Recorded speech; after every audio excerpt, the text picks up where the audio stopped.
Hello mga kaledi! For today's video ay i-explore natin ang city center ng Egypt. Andito kami ngayon sa city center Al-Madza. Grabe, ang ganda talaga ng view dito guys. Napakaraming sasakyan at kumukuti-kutitap yung mga light dito. So malaki po itong city center na to. So umakyat kami at tumawid lang kami papunta doon kasi nagtaxi lang kami pumunta dito. And by the way, andito na kami sa loob ng city center at bumungad sa amin itong food court. OMG, my God! Grabe guys, nakakamangha talaga yung food court ng city center kasi napaka-organized at ang daming tao.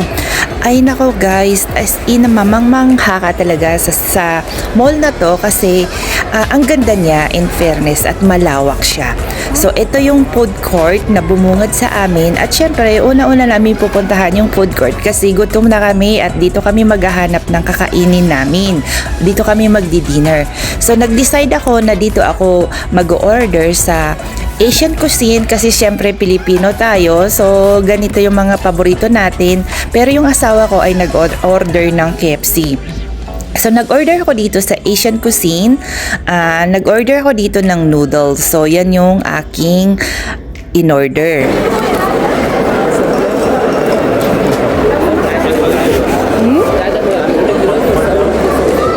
شوية هذا لسه اوكي. So ayun guys, kinausap ko yung lalaki kasi hinihintay ko yung order ko. So hindi pa tapos nilang lutuin. Kaya kinausap ko kung bakit ang tagal. Sabi niya maghintay daw ako ng 5 minutes. So hinihintay ko yung order ko at tinitingnan ko pa yung mga ibang putahe nila. At puro noodles, rice yung mga binibenta nila dito. At may mga chicken, beef, may mga sweet and sour na chicken at iba pa. Andito na yung order ko. Siyempre yung kanin, hindi mawawala yung kanin kasi 'di ba Pilipino tayo, 'di ba? At hinihintay ko na lang yung order ko diyan na mee goreng kasi may mee goreng sila. At yan na yung order ko at nag-order din ako ng lumpia.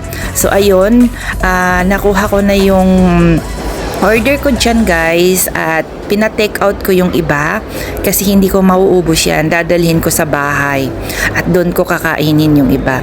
So ayun guys, andito na yung tinake out ko at dito na din namin kakainin yung iba sa food court.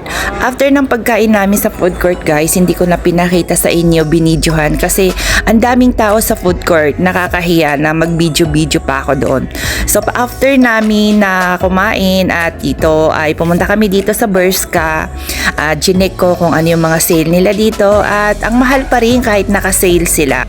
Magwendo-wendo shopping muna tayo dito at i-enjoy natin yung lawak ng shopping mall dito sa Egypt at napakaganda, wala akong masabi sa mall dito sa Egypt.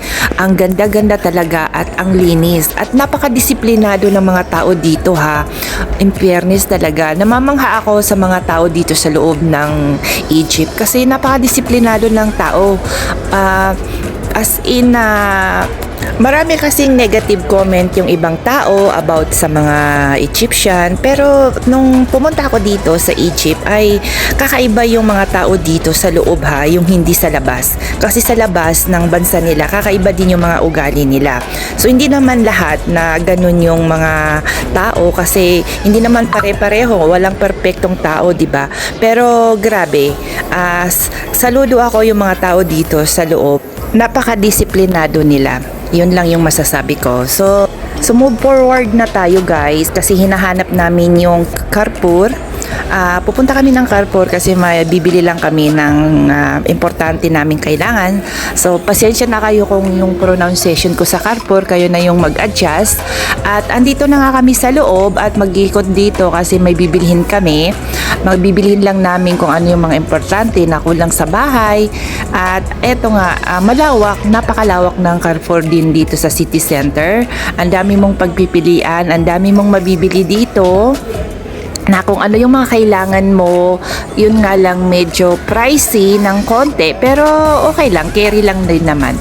At nakita ko itong Indomie guys. May Indomie pala kung sino yung naghahanap ng Indomie dyan. Merong Indomie dito sa Carrefour, sa City Center. At ikutin pa natin kung ano yung mga mabibili natin dito, kung ano yung makikita natin. At may nakita akong mangga dito na naka-frozen. So kumuha ako kasi na-miss ko yung mangga dito sa Egypt kasi napakatamis. Ang sarap ng mangga talaga dito sa Egypt. Wala pa kasi ako nakitang fresh na maganda yung pagkahinog niya. Hindi pa masyado hinog yung nakikita kong mangga dito. Kaya ang kinuha ko yung frozen kasi masarap yan na i-mango shake. So tapos na nga kami guys, papunta na kami sa cashier. Ito na yung napamili namin at punta na tayo sa cashier para magbayad. Andito na kami sa cashier at ito na yung napamili namin at okay na. Nakumpleto na namin yung mga kailangan namin. So yun lang guys, pauwi na rin kami kasi gabi na at yung iba ay nagsasara na din yung dito kasi sasara na yung iba. At yun lang guys, maraming salamat. Sana nagustuhan niyo po yung video ko and don't forget to like and share and follow. At napakalaking tulong po yun sa akin. Maraming salamat!